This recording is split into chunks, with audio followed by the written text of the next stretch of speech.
भजन संहिता 113 छठे वचन से पढ़ता हूं। भजन संहिता 113 और 6। और आकाश और पृथ्वी पर भी दृष्टि करने के लिए झुकता है। वह कंगाल को मिट्टी पर से और दरिद्र को घुरे पर से उठाकर ऊंचा करता है। दरिद्र का मतलब गरीब, जो दरिद्र हैं, छोटे जो हैं वो गरीब दरिद्र हैं, उनको घुरे पर से उठाकर, कुछ अंग्रेजी बाइबलों में जो है गरीबों को कूड़ेदान से उठाता है। कूड़ादान मतलब जो खाने के लिए भी उसके पास कुछ नहीं है, उनको उस दरिद्रता से, गरीबी से, कंगाल को मिट्टी पर से और दरिद्र को घुरे पर से उठाकर ऊंचा करता है कि उसको प्रधानों के संग, अर्थात अपने प्रजा के प्रधानों के संग बैठाता है। जो गरीब में है, कंगालपन में है, दरिद्रता में है, परमेश्वर उसे उद्धार देकर ऊंचा उठाकर प्रधानों के साथ जाकर बैठाता है। बहुत बड़े वीआईपी के साथ जाकर बैठाता है, जहां पर कोई बैठ ही नहीं सकता। प्रभु और राजाओं के साथ जो है उनके साथ सही जगह में जाकर बैठाता है। ऐसा बैठाते वक्त मैं नहीं, मसीह की सोच आनी चाहिए। ऐसी स्थिति में परमेश्वर लेकर आकर बैठाता है तो परमेश्वर की सहायता, परमेश्वर की अनुकूलताएं, सहायताएं। इसलिए परमेश्वर जो है कंगालों को, दरिद्रों को, तो धनवानों को बैर नहीं करता है। जिसका कोई रास्ता ही नहीं है, कोई मौका ही नहीं है, उन लोगों को परमेश्वर उठाता है। क्योंकि उठाने के बाद वो कभी नहीं कहे कि मैं, मुझसे हुआ, क्योंकि मैं कहूं तो कुछ भी नहीं है। मैं अपने लिए बात कहूं तो जो सांस मैं छोड़ रहा हूं वो उसकी है, आंखें उसने दी, सब कुछ उसने दिया है। मेरे पास कुछ नहीं है कि मैं अपने आप को कहूं। पढ़ाई है, हाँ पढ़ा, उससे कुछ मिला, कुछ नहीं मिला। हाँ पढ़ाई लिखाई की, मुझे नहीं मालूम मैं क्या पढ़ा। मैंने बीएससी केमिस्ट्री किया, पर कुछ मालूम है पूछे तो नहीं, कुछ नहीं मालूम।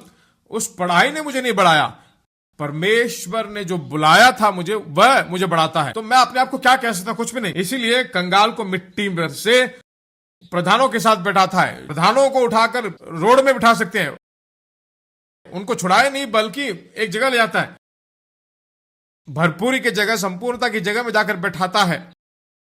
मिस्र से छुड़ाए जाने में परमेश्वर को कोई तृप्ति नहीं है, कनान देश में ले जाने से उसको तृप्ति है। वही परमेश्वर है। गरीबी को मत देखिए, गरीबी में जीने की मत सोचिए।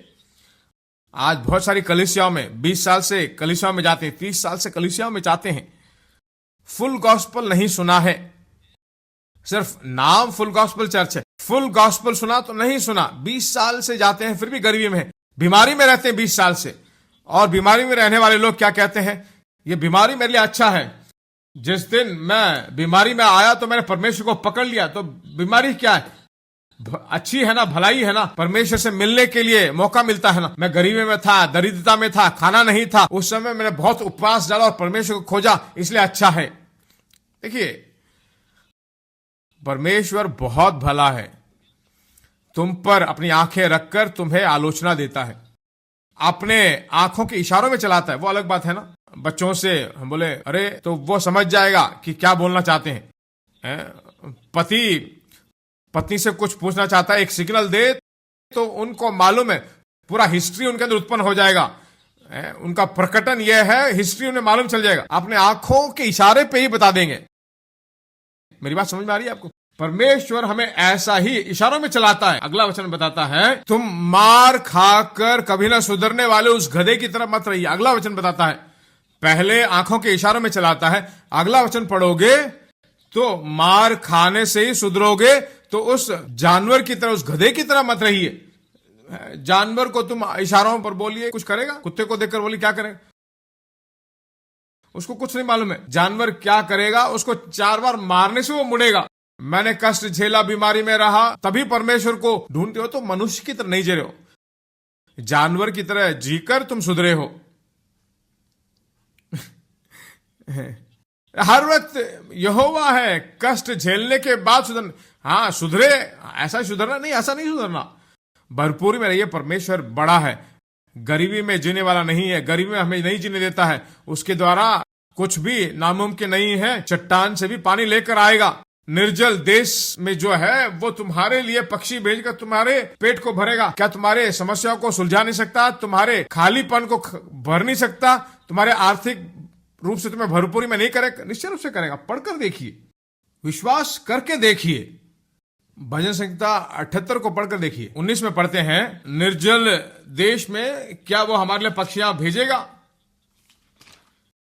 गांव है तो वहां खरीद लेंगे, वहां खरीद भी सकते हैं पैसा देकर, पर जंगल में 30 लाख लोग हैं। नेट नाम का एक बाइबल है, उस बाइबल में बताया गया है वह जंगल में भी मांस दे सकता है क्या? उसका इंसल्ट किया, परमेश्वर को उन्होंने इंसल्ट किया। परमेश्वर क्या मुझे आशीष देगा, बढ़ाएगा, उन्नति के ले जाएगा? तो उसकी इंसल्ट कर रहे हो। वह जरूर तुम्हें बढ़ाएगा। पड़ोसी को देखकर बोलिए, हमारा परमेश्वर भला परमेश्वर है। हमारे सभी कमियों में, दरिद्रताओं में, कष्टों से हमें छुड़ाकर हम जो चाह रहे हैं, जो मांग रहे हैं, उससे भी कहीं ज्यादा अधिक अच्छी जिंदगी हमारे लिए उसने तैयार करके रखा है। आमीन, आमीन। एक भी दिन आप उसका इंसल्ट मत कीजिए। क्या हम अच्छे रह लेंगे तो उसका इंसल्ट कर रहे हो? मैं गरीबी में ही रहूंगा तो उसका इंसल्ट कर रहे हो। इंसल्ट मत कीजिए। एक मनुष्य को इंसल्ट कर सकते हैं क्या? परमेश्वर को इंसल्ट कर सकते हैं क्या? देखिए, दे इंसल्टेड, ऐसा ही शब्द वहां उपयोग किया। परमेश्वर को उन्होंने इंसल्ट किया। परमेश्वर को इंसल्ट मत कीजिए, भरपूरी में रहिए। परमेश्वर ने कहा कि मैं प्रकट करूंगा, एक ऐसी चाहत सदा बनी रहे।